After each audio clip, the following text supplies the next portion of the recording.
Hey there, and welcome to our homeschooling journey. In today's video, I do want to share with you guys how I have everything organized and how I pull things out to get things ready for the week with our 3-year-old. Every week, we do focus on a specific shape, letter, number, and color, and that's what you see organized in these little bins. Having things pulled and ready to go definitely makes this whole process easier. I do have everything that I need for the week in one bin, which focuses on the colors, the shape, and the numbers. And then for the letters, those actually have their own folders because I have everything organized for all the letters of the alphabet. This is our second year doing a letter of the week activity, and last year I had all our letter of the week activities organized a different way, but since I got more over the summer, I decided to do it this way since it's a lot easier using the pocket folders. It's also our first time actually focusing on the numbers, the shapes, the colors she's already known since last year, but I do kind of want to review them and also use all those resources that I have. Almost everything we have is like an invitation to play. Everything is hands-on and you can do a cute little activity with it. There's only a few flashcards, but I honestly use them just as visual cues or to do some kind of sorting activity. But besides that, everything else is for her to play and combine and just have fun with it. What I like to do is just organize everything that's in the little folders into each bin, and then I also have my little basket ready to go of all the resources that I'm gonna need but don't actually live or fit in the little folders. All the resources in our home have a little home, so what I was doing weekly was I was going through every single little cubby and just pulling everything out, but it was a little time consuming even though I kind of had everything in its own place. So what I decided to do was I decided to just put everything flat in a pocket folder, and everything that's bulky or doesn't fit, have it still remain in its home. That way it's half the time for me to just grab everything and pull it all together. I also like to just dump everything in the bin, mix what I had last week with this week. That way I'm able to kind of match the resources that I have. And the reason I do this is because we have so many different things that I forget what we have. I forget what I have to pull. So when I say, for example, am looking at a little card, I'm oh, okay, this is from last week, this is for this week.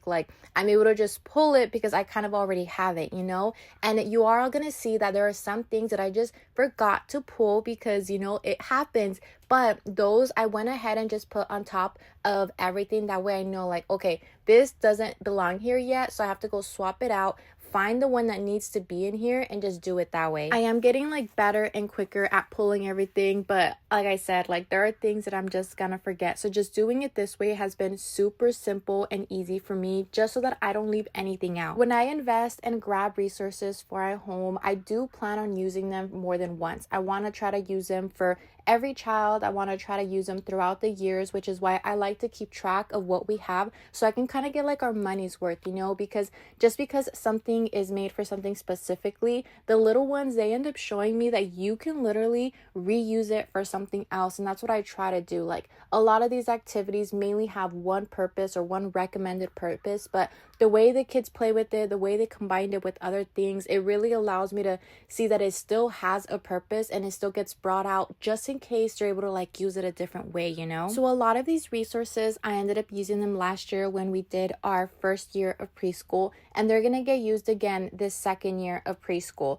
Now my little one, she is gonna go ahead and do pre-K because she turns 4 next year, and then we'll eventually do kinder. Now a lot of these I do plan on using them again next year for pre-K, but instead of having letter of the week activities, because hopefully by the end of this year she's kind of familiar with all her letters, my goal is to use these as the entire set. Say for example those little face cards, the ones where you put your little eyes through it. Each one has a specific letter and a little animal, that the one that I had right now, it was B is for bear, So next year for pre-K, when I end up using it again, I'm gonna have probably a good handful out, and then I'll have her kind of play with it and figure out okay, what is this letter, what sound does it say, what animal does it stand for, and kind of use it as a way to review, So this year and last year, everything is being brought out individually with a specific purpose, and next year everything is going to be combined for next year and kinder, just to review everything that we learned this year and last year. Now when it comes to my pulling and prepping process, this is just step 1, pulling out all the resources that I'm going to use and then taking out all the ones that I'm just done with. The next step is actually gathering everything, taking it back to where I have all my things stored, and then just organizing everything. Another thing that I do too is I do go ahead and grab some of these flashcards that I end up putting on our wall as like little visuals for my 3-year-old. The flashcards that go on the wall actually end up letting her know what letter, what color, what shape, what number we're going to be working on that week. And it's also a great way for me to just like point to it throughout the day, throughout the week, just to like review everything. And also I've noticed that by having those things out, when she ends up seeing like a specific letter or a specific number in like other areas of our home, or when we're outside, she ends up saying like, oh, that's my number. Oh, that's my letter. Like, I'm working on this. I'm working on that. So I do feel like it's a great way for her to just like recognize everything, especially in her environment. After all our bins are organized, I do go ahead and put them back in their home. Everything is color coordinated to our poster for our days of the week, making everything just a lot easier. Now, this is where I have all those pocket folders organized for all the letters from A to Z. I also have other folders where I have our upcoming like numbers, shapes, color activities already in there. Now the final step in my pulling and prepping process is actually the cleanup. So this is where I go ahead and gather everything that I pulled out of the bins and I put it back in its home. I like to just kind of like lay everything out, pull everything out, and then just organize it, because every resource is organized in a specific order, meaning I'm going to go ahead and pull it out at a specific time during the school year. Now these I do like to organize before the whole school year starts. That way when I do open these, everything is just ready to go. This just makes everything a whole lot easier versus me having to pull everything out and figure out, okay, what color is next, what number is next, what shape is next, you know? I already know, because the one on top is the one that I'm going to use next, and the one that I just got done using is going to go all the way to the back. We are going to be repeating numbers 1 through 20 throughout the school year. We're also going to be repeating the shapes and the colors multiple times throughout the year, just because there's only a certain number of them. So doing it this way is going to allow me to just pull the next one right away versus me having to just pull everything out and organize everything once again. This is definitely extra, and it's something that I have done for the last 2 years, but I do it to save myself time, because I do have so many resources. I do have so many things that I want to get to, and if I don't do this, it's going to take time away from my day. So just having this ready to go makes the whole year a whole lot easier for me. I do know that about like half of these resources my little one is probably gonna outgrow, or she might be interested in using it for like another year or two.